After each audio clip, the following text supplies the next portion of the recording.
მოგესალმებით და მივესალმებით პირველის მაყურებელს. ძალიან მძიმე შეკითხვაა მათ შორის ჩემთვის, როგორც მისი ინტერესების ერთ-ერთი დამცველისთვის, ვინაიდან რეალობიდან რომ გამოვიდეთ. სწორედ რეალობიდან გამომდინარე გიპასუხებთ მეც, რომ როგორც თქვენ აღნიშნეთ, არც ჩვენ ზოგადად ძალიან ბევრ ადამიანს არ აქვს პოზიტიური გადაწყვეტილების მოლოდინი, აქ რა თქმა უნდა იგულისხმება გამართლებელი განაჩენი.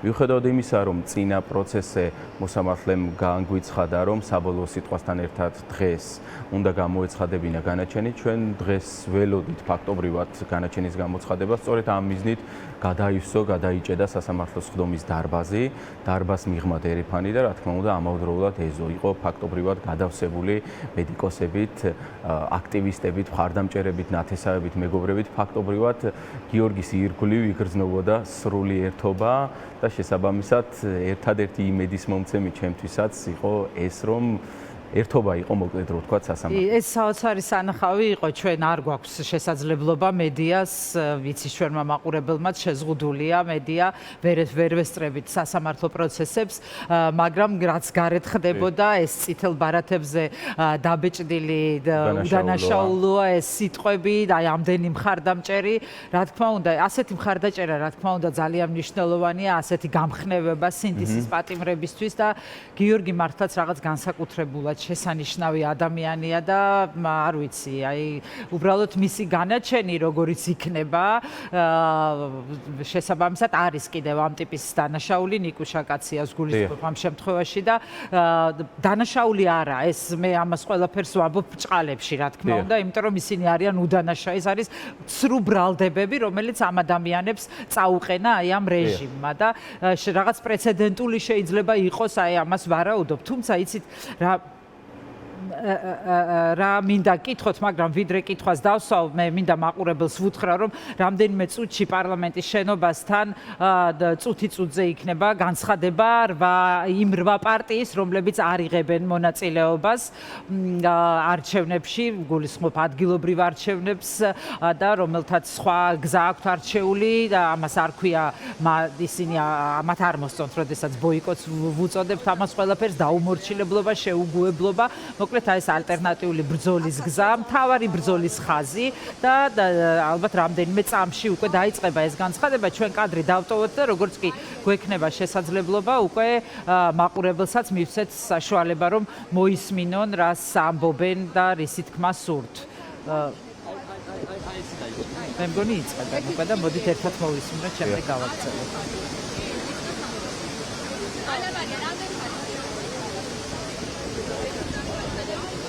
მე შეგახსენებთ, რომ 8 პარტიის წარმომადგენელი ვერ ვცნობ ამ სპიკერს, სამწუხაროდ კარგად ვერ ვხედავ, სათვალეს გავიკეთებ, რომ კარგად დავინახო.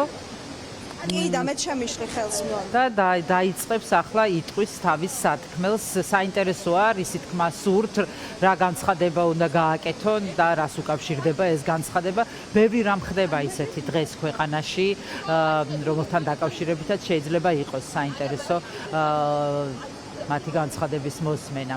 კარგით, მოდით გავაგრძელოთ ჩვენ საუბარი და შემდეგ დავუბრუნდეთ პარლამენტის შენობა, სადაც განცხადება კეთდება. რა მინდოდა მეკითხა ლაშა. საბას ხვიტარიძე, სხვათა შორის ეს იყო ძალიან ყურადსაღები ჩემთვის, შეუცვალეს ბრალდება, ხო? შეიძლება ასე ითქვას, გადაუკვალიფიცირეს მოკლედ. აი, არ ვიცი, ეს რაღაცა ტაქტიკის შეცვლას ხო არ გულისხმობს, ხო, ხელისუფლების, ეს მაინტერესებს. გიორგის საქმეში მე ყოველთვის აღნიშნავ ხოლმე იმას, რომ შედარებით უფრო რთულად არის საქმე, იმიტომ რომ პირველ რიგში იმ მუხლის სასჯელი ბევრად განსხვავდება სხვა პირთა მიერ წაყენებული, უბრალოდ მარტო გიორგი არა. იგივე კაცია, აბრამოვი და კიდევ სხვები, აქედან მოვიკითხავ ვისარგებლებს შემთხვევით ნიკუშა, გიორგი და რატიანი ერთად ხედან ერთ საკანში. ხო, ვამბობდი იმას, რომ გიორგის მუხლი განსხვავდება სასჯელის სიმძიმით, ან 2-დან 20 წლამდე, ან უადო თავისუფლების აღკვეთას ითვალისწინებს და ჩვენ თუ კი ვიტყვით უკან დახევაზე ან ტაქტიკის, რაიმე პრინციპის ცვლილებაზე, გიორგის საქმეში ალტერნატივა არის ორი. ან გამამართლებელი განაჩენი, ან გამომტყუნებელი განაჩენი, საბას საქმე ოდნავ უფრო განსხვავებული ფორმით ფორმულირება იყო ბრალიც და შესაბამისად მუხლიც განსხვავებული იყო მიუხედავად იმისა, რომ 6-დან 9 წლამდე თავისუფლი საფრთხეთაც არ არის მსუბუქი სახის სასჯელი საკმაოდ მძიმე კაცრი სასჯელია, თუმცა გიორგის საქმეში ამგვარი ალტერნატივები არ არსებობს, არის ან გამართლებელი, არის გამამტყუნებელი, თუმცა უალტერნატივოა გამართლებელი განაჩენი გამომდინარე იმ მოცემულობიდან, რა მოცემულობა სისხლის სამართლის საქმეშია. ფაქტობრივად არც ერთი უტყუარი მტკიცებულება არ აქვს ბრალდების ხარეს წარმოდგენილი და ის რაც ეგრეთ წოდებული მტკიცებულების სახე მისცეს და მტკიცებულება არ არის. იმას, რასაც მტკიცებულების სახე მისცეს და წარმოადგენს ბრალდების ხარის წარმომადგენლებმა პროცესზე ფაქტობრივად ყველა მტკიცებულებას პასუხი გაეცა ჩვენს მიერ და ზოგ შემთხვევაში ალტერნატიული ექსპერტიზითაც კი გაეცა პასუხი, რაღაც თითქოს და აფრიალებდნენ, რომ გიორგის დნმ ამოვიდა და რაღაცა მტკიცებულებას არ ქმნებდნენ ამას და წერილში როგორ აიღეს ის დნმ. სანამ ამის პასუხი მოვიდოდა პირველი წამიდანვე ვამბობდით იმას, რომ იქ ჩვენ აუცილებლად ვიცოდით, რომ იქ დაჯდებოდა გიორგის დნმ, ამხელა საქმეს ისე არ გააკეთებდნენ, რომ დნმ და ბიოლოგიური მასალა არ დაეტანათ. შესაბამისად ჩვენ ამის მოლოდინი გქონდა და პირველი წამებიდანვე ამას ვამბობდით, შესაბამისად პირველ დღეებშივე დავნიშნეთ ექსპერტიზა, კონკრეტულად დაედგინათ სახესხვაობა რა ბიოლოგიური მასალა იყო და როცა ნერწყვი დაჯდა და დადგინდა ის, რომ ნერწყვი ამ ნარკოტიკის, ჩადებული ნარკოტიკის შესაფუთ მასალაზე საზოგადოებას დაუტოვებ, თვითონ გადაწყვიტოს საზოგადოებამ ნერწყვი როგორ უნდა მოხდეს.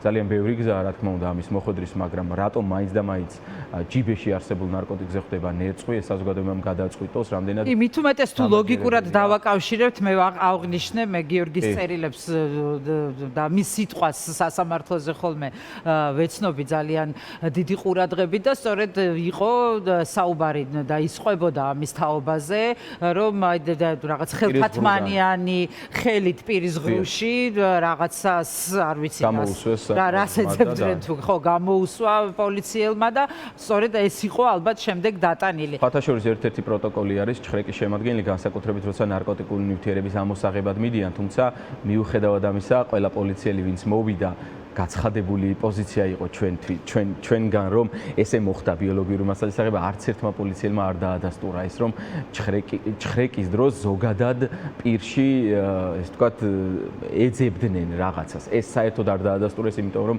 ირიბადაც არ უნდათ, რომ ჩვენი არგუმენტაცია რაიმე მხრივ გაემართლებინა, თუმცა საბედნიეროდ ჩვენ და საბედნიეროდ დადასტურდა ეს უფრო მყარი მტკიცებულებით სამხარაულის საექსპერტიზო. ალტერნატიული ექსპერტიზით დადასტურდა ეს. გიორგის საბოლოო სიტყვაზე მინდოდა ყურადღება გამახვილებინა. მე მინდოდა სწორედ ახლა ამაზე მეკითხა, ცელი სიტყვა იყო, ძალიან ემოციური, როგორც ყვებიან ჩვენ სამწუხაროდ კადრი. ამ პირობებში თქვენს აღნიშნეთ ძალიან ჭირს, ხო, იქედან გამოტანა რა ხდება შიგნით და აი პირდაპირ გულწრფელად გეტყვით, აი 10%-ის გამოტანაც არა მხოლოდ ფრაზებით და სიტყვებით, აი 10%-ის გამოტანა არ შემიძლია ჩემი სიტყვებით, რაც დღეს დარბაზში ხდებოდა. დაახლოებით 10 გვერდიანი თუ უფრო მეტი არა, საბოლოო სიტყვით გიორგი წარსდგა მოსამართლის წინაშე და მე სრული პასუხისგებლობით ვიტყვი იმას, რომ სრულყოფილად ამხილა საგამოძიებო ორგანო და ამხილა არა მხოლოდ თავისი გადასახედით, თავისი არაიურიდიული ენით, არამედ ფაქტობრივი გარემოებებით, არგუმენტებით და თეზისებით ჩამოუთვალა, რაში რა შეცდომა დაუშვა საგამოძიებო ორგანომ და რომელ მომენტში რა გააკეთა, საიდან აიღო ძალის გამოყენებით დნმ, ბიოლოგიური მასალა და კონკრეტულად ვინ იმყოფებოდა მის ახლოს იმ პერიოდში, როცა მას ჩხრეკა უტარდებოდა და როცა ამბობდნენ, რომ ეს პირები იყვნენ მხოლოდ 3 მის ირგვლივ, რით დადასტურდა და რით დასტურდებოდა, რომ იყო არაერთი პირი მის ირგვლივ. შესაბამისად, მე მთელი საადვოკატო პრაქტიკის მანძილზე კიდევ ერთხელ ვიტყვი იმას, რომ ძალიან იშვიათად და არც კი მახსენდება ჩემი დასაცავი პირის ისეთი სიტყვა, იმგვარი დასაბუთებით და იმგვარი არგუმენტაციით, რაც გიორგიმ წარმოსთქვა. ეს იყო ფაქტობრივად ადვოკატის დასკვნითი სიტყვის მაგვარი. შედარებით ნაკლები ემოციებით, რომელიც ჩვევია გიორგის. კი, რა თქმა უნდა, ემოციებით, მორალურად დატვირთული ემოციური ფონით და ალბათ ძალიან ბევრს უჭირდა ემოციების შეკავება დარბაზში. ეს მოახერხა გიორგიმ თავისი არაიურიდიული წარმოსახვა. როგორ შეატყვეთ მოსამართლეზე, არ ვიცი, ძნელია მაგ ადამიანებზე მოსამართლეების მოხდენა, მაგრამ რამე ნერვი ერთი მაინც შეუტოვდა. აი ერთი ადამიანი არ მეგულება, ვინც მოусმენდა სიტყვას და აი ნერვი არ შეუტოვდებოდა, ესე თუ ვიტყვით და მოსამართლეც უსმენდა მე მინდა დავიჯერო რომ გულის ყურით უსმენდა, თუმცა ყოველ შემთხვევაში ისეთი მდგომარეობა იყო შექმნილი, რომ ვიზუალურად მე ნამდვილად ვიფიქრე, რომ მოსამართლე ნამდვილად უსმენდა გიორგი ახობაძის სიტყვას და ეს გიორგი ახობაძის სიტყვა, გიორგის სიტყვა იყო შინაარსობრივი, არგუმენტირებული, დამაჯერებელი, მყარი და რაც მთავარია, მართალი კაცის სიტყვა იყო.